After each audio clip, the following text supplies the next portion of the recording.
This is Daily Blast Live. We're talking about what you're talking about.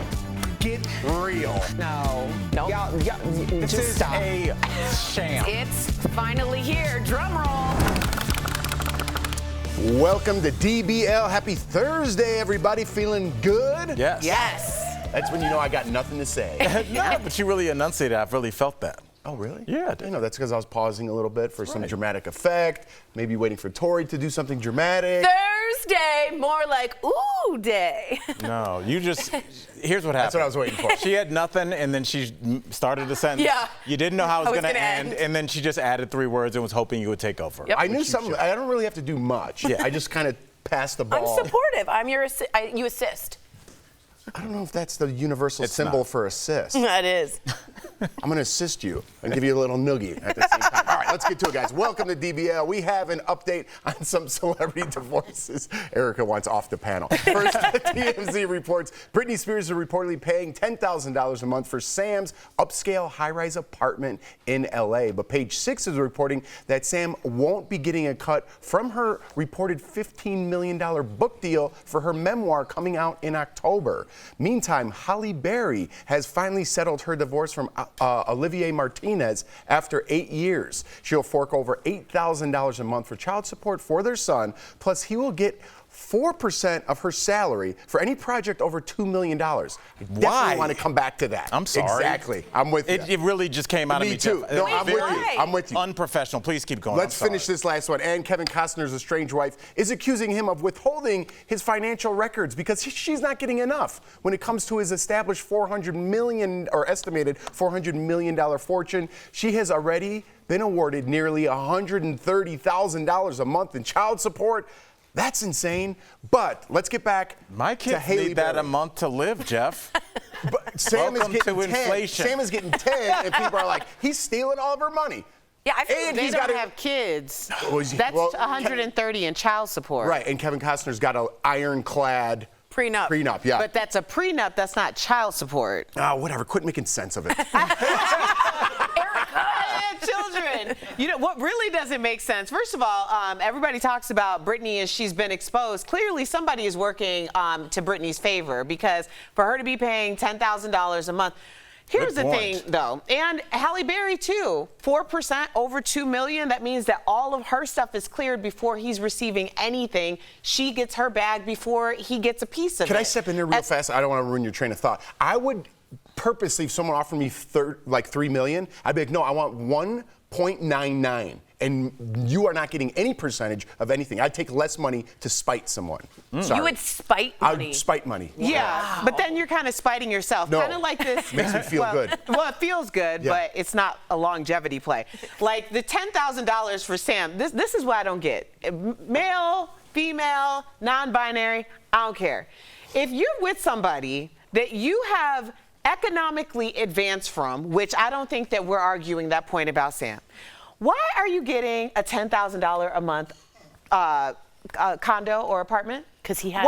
Why You are have you to- renting? Why are you renting It's a the $10,000? lifestyle he's accustomed to. No, Jeff, you're not following my thinking. Why wouldn't you just say, okay, I'm getting $10,000 a month for 2 years because they don't have kids together. They weren't married for that long. This is not a long game play. Give me the money up front so I can purchase something that I will be able to actually take care of That's after. what you said in the meeting. I would live in a hut and take the 10 grand. You don't. you guys are people, all- I really, this lifestyle I'm accustomed to, sweetheart. This is a ticking time, like right now. $10,000 for what? 6 months? Not that 2 long, years? right. And now what you gonna do? Can I change the course of the conversation for a second? Please. And ask you guys this. You're talking practicalities after the divorce. We're talking about whether they had kids and the child support. Can we maybe say that you are a fool if you get married and you are way more famous or way more financially successful than a fool, a financial fool? It is a financially irresponsible thing to do because the way in which all the options after you get divorced just roll off your tongue, as practical as they were, Who's the fool? The celebrity? Yes. I see. Should terrify anybody that has any kind. We are talking about fully functional adults. Halle Berry's husband can go out and continue to work. Sam can go out and continue to work. Why are we talking about you get a percentage of my work? So if I work, you get money. Yeah, if you work, I don't get anything. Because what is this? That's the deal. Listen, it rolls off the tongue for me because I'm not just saying you. I'm saying it makes financial and sound sense. These are also conversations you should be having with your spouse before you ever get married. I'm saying, but should the you get married? problem is, I don't see a problem with people getting married because here's what happens. People decide that they are going to marry someone who, for all practical purposes, may not even have a real job, okay? Now, you have a dependent. I can't cry for you because you're dependent and you didn't work out and now you have to pay something. I'm just saying, make it make sense so that you can get this person off your books and so that they might be able to come up with a way to have some financial independence that does not include you. These are just sound decisions. It's very much practical and it's very much about Kevin the law. Costner made a sound decision in getting a prenup, and all we keep talking about is how much more money his wife is getting. So Because he had kids with her. I'm assuming that was factored into the prenup. I would assume that's also in the prenup. But everything with a good attorney is malleable. Everything. If you can, trust me, anything, even ironclad prenups, as we're seeing from Kevin Costner. The other situation is for Halle Berry and Oliver Martinez is, at some point you were a partnership, and that partnership doesn't decide to. But you weren't. It wasn't a partnership. Means equal sides. Yeah. I guess it depends on what kind of partnership you're in for. That's right. Because there's a lot of examples where you've been with someone who has made you make more money, made you be more successful, even though they're not necessarily the person whose face is out there. So you can't really describe this all as if it's one band, one sound. Everything's going to be different. But you were successful before you got there. Go ahead. I know. Maybe. And just like that, Samantha is back. Kim Cattrall made her long-anticipated return to the Sex and City franchise. Here's a little taste, but we won't reveal too much in case you haven't watched yet. Take a look. Hello, London. What's shaking, lady? My flight's 3 hours delayed, Carrie. I won't be able to make it there in time. In time for what? The Last Supper? Miranda and Charlotte told me all about it. That was horrendous acting. Wasn't Yeah. it? Needless to say, they're not known for their acting. Well, here's why. Samantha didn't make it to Carrie's party. It was revealed that Kim shot that cameo in a garage, so maybe it wasn't her surroundings and stuff, and did not have any contact with the rest of the cast. So. Why is Samantha talking to Carrie like that? The last time they even were in a had any huge fight. interaction was when Big's funeral, when Samantha didn't even have a phone call. She just sent flowers in a one line. So why is she talking to her like they talked yesterday? How would you do it? How would you set it up? Like, because I don't really know the franchise. What would that? Obviously, they can't get together and act together. What would that phone call look like if you were the director?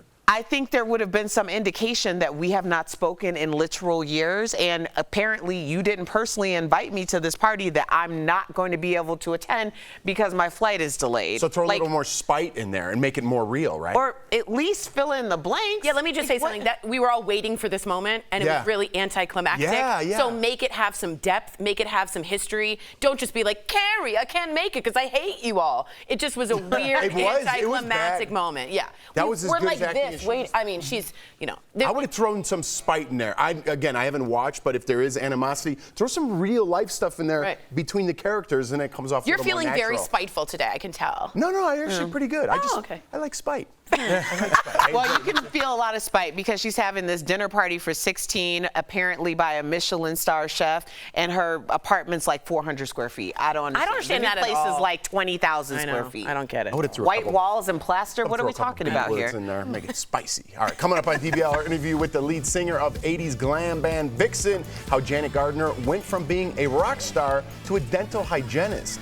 And a former magazine editor is coming clean about photoshopping Jessica Simpson on the cover. We're talking about it next.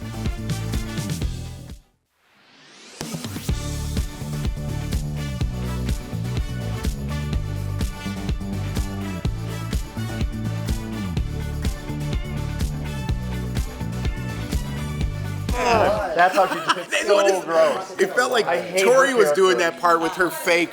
Doesn't it sound like Tori? I'm Samantha. That's how she talks all the time? I don't know her new show, is it Netflix? No, Glamorous? that's just how she talks as Samantha. Yeah. Oh, really? Samantha. Oh, maybe I didn't get the character. I just thought it was. September issue debut. It's been done before. We've seen shows where the stars break up, and it's always a phone call. Hey, I can't make it to Christmas. I remember the last season of Martin. Famously, Martin and Tisha Campbell did not get along, and I remember I think like Martin got on a cruise, and she was like, "Oh, I missed the boat," and it was like the slash in the screen where they're. Yeah. It is obviously they're not on the same set, and it just reminds people that the show that they love and the characters that they love don't like each other, and it takes a lot away from it. You know, it just it takes away from the fantasy because you're already thinking about the more stuff comes out about contract negotiations and what somebody got paid, and I don't know. I wonder, Tori, do you think they should have just ended it? What? Ended the franchise, or just not brought her back? No, it brings them a lot of money and it makes them relevant. To me, it's just become too bad. It's too cringy. The whole thing is very cringe. Like Che Diaz is cringe. Miranda got cringy. It was cringe before, but in a funny way. You still watch. Right, but now it's like really, and it doesn't feel like Miranda anymore. Like it feels like they became different people to me. So I am cringe watch, but it's even too cringy for me to watch. And I used to. Do you think maybe you just have outgrown it? No, I think the writing isn't as good. You guys were different people when this show was on the air. They still have Michael Patrick King, Candace Bushnell. The writers are like the whole concept is different. Yeah, it just like changed. they're really trying to make up for a lot of the diversity. So now it's like in.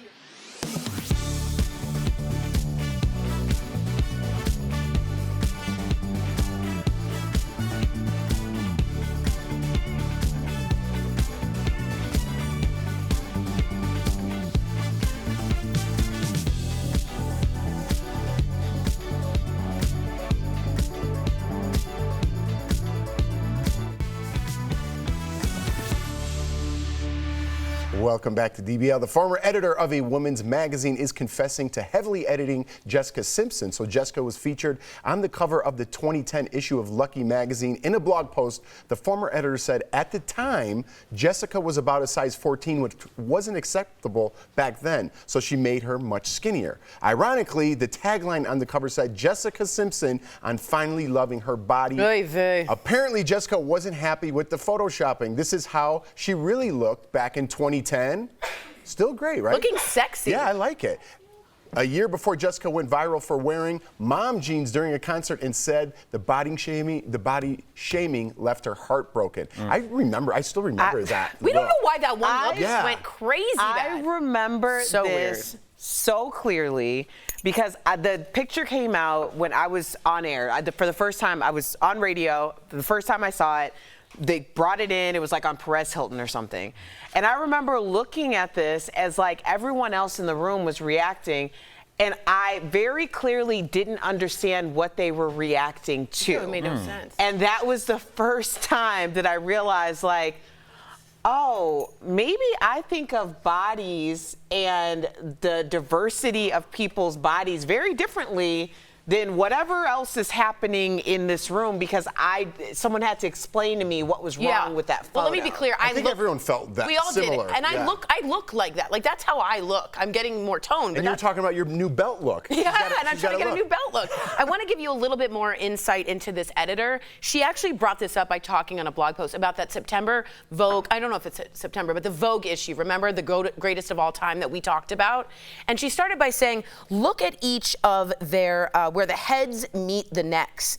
And she's saying all of them were photoshopped to oblivion. She's saying, of course, we want the ideal image, but she thinks at a late 50s, a woman, these should be more real. So it came from that part of the Vogue thing. And speaking of someone who photoshopped it, she knows best of what they do. So it was just another take on basically, should we be our natural selves or should we not? Yeah, it depends on who's consuming it is, I think, what we're talking about at this point. Because, you know, when you said you looked at that, what are people reacting to?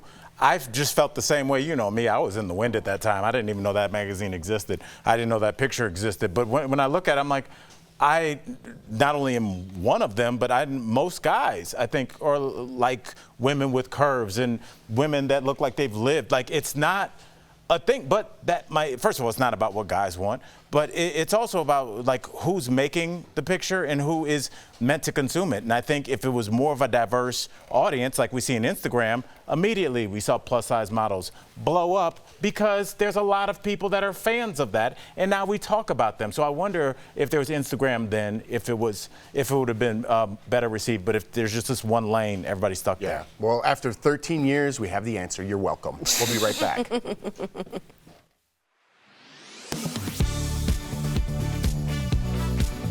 The debate hit on a number of issues, including crime, inflation, climate change. But one topic that got a lot of people talking, both on the stage and on social media, was abortion. Take a listen.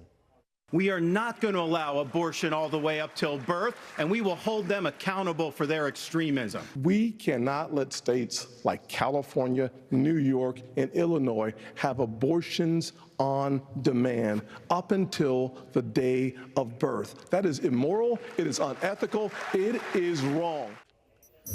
So is that true? Do states like California, New York, and Illinois allow abortion up until birth? Well, to verify, we turn to the official websites for California, New York, and the city of Chicago. They each say that abortion is legal until viability, or roughly 24 weeks. Abortion is only allowed after this point if it's for the health of the mother or if the pregnancy is at risk.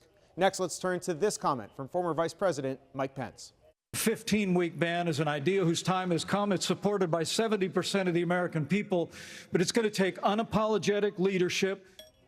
So, where did Pence get these numbers? It appears he was referring to this Harvard-Harris poll. It was an online survey that asked 1,300 voters in 2022 and found 72% supported a state ban of 15 weeks or less. So yes, he was referring to real numbers from a real poll. But we should note that this is not the only poll out there. Take another poll, this one right here from AP-NORC, which found only 45% of people supported a ban at 15 weeks. With your Verify, I'm Evan Kozloff.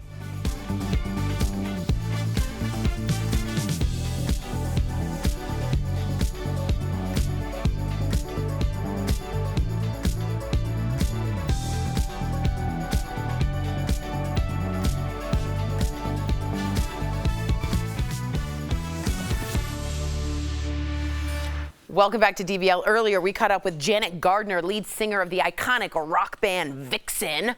She told us all about her time in the legendary 80s music scene and caught us up on what she's doing now. Take a look. Please welcome to the show rock star and former member of the band Vixen, Janet Gardner. Hi, guys. Good to see you. Love your show. Oh, Thank you. All right, let me ask you this. As much legally as you can, paint us a picture of what the 80s rock scene was like.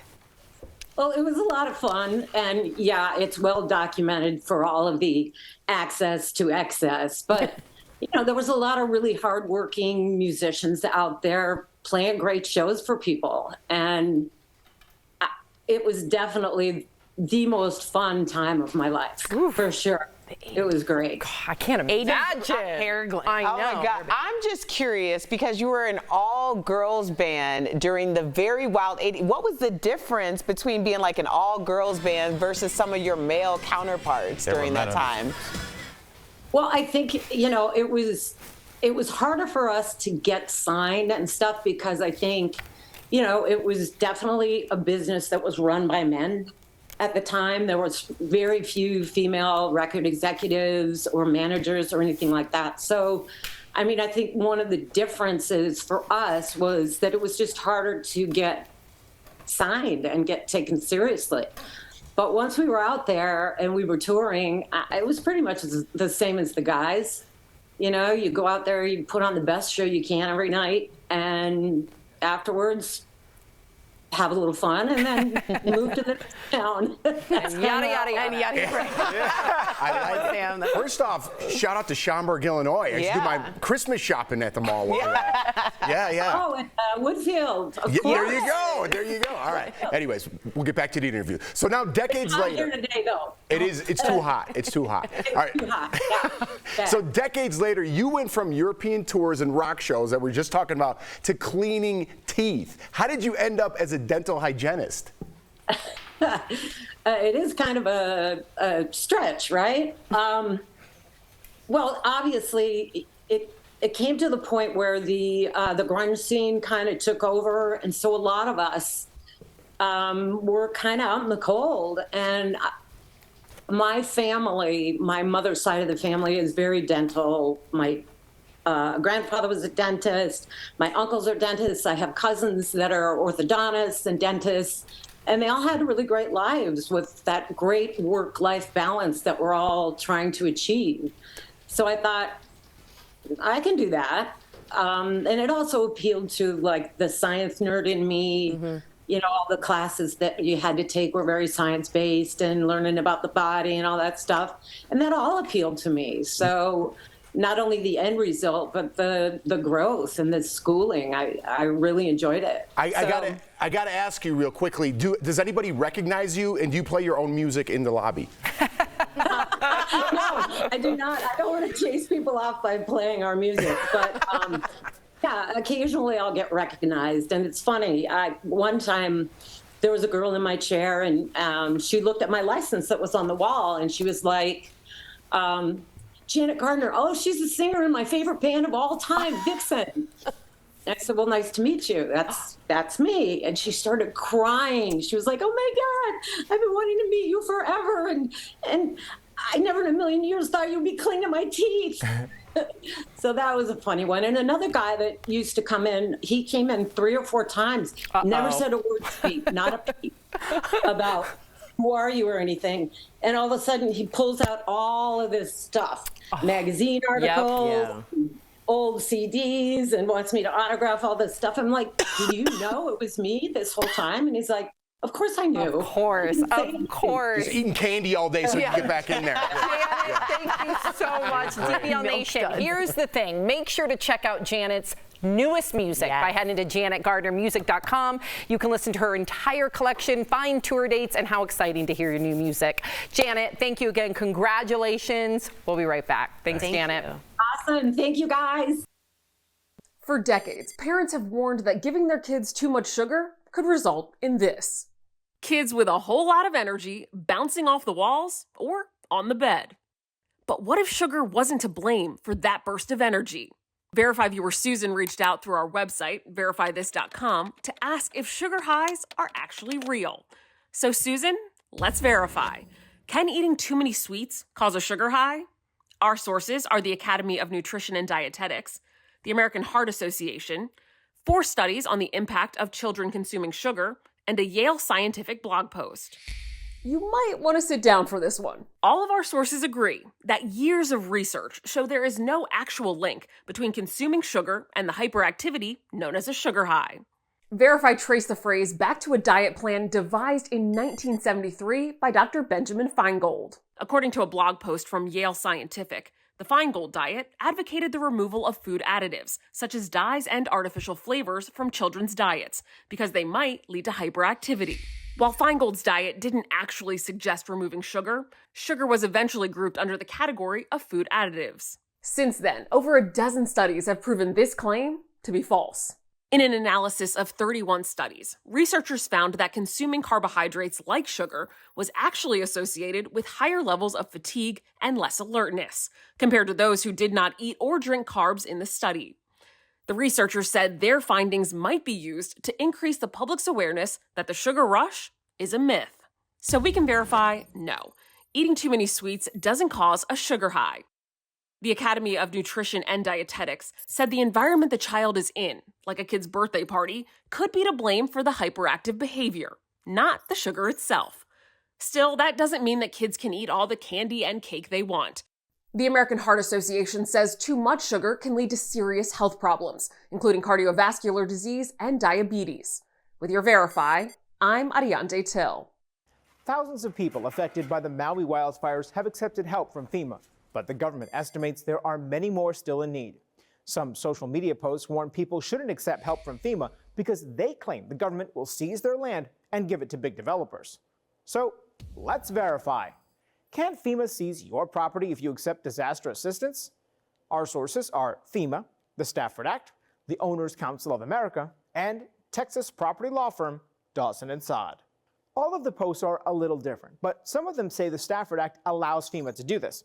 The Stafford Act is a law that allows the president to make a disaster declaration and designates FEMA to coordinate assistance. The Stafford Act says FEMA can temporarily take possession of properties to prepare for an emergency, but it must give them back. FEMA can also provide money to state and local governments to permanently buy flood-prone properties, but only if owners voluntarily agree to sell and if the government agrees to forever maintain the land as open space, meaning it can't turn around and sell to a developer. A FEMA page explains applying for disaster assistance does not grant the government ownership and outlines the process recipients can really expect.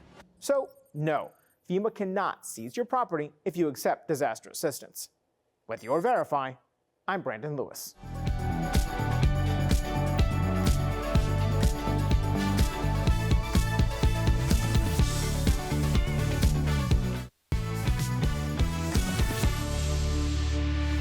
Welcome back. We've got some great products from our friends at Morning Save. Check them out. Steph, what do you have for us today?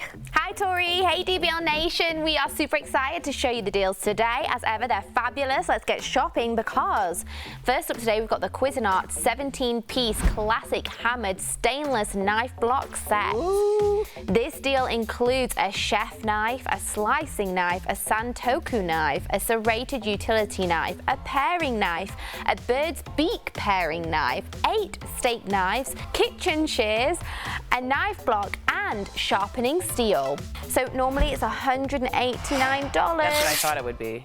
We have it for $69.99. That's saving 63%. Next up is the Home EdX contouring back support with soothing heat. This deal includes 1 back support.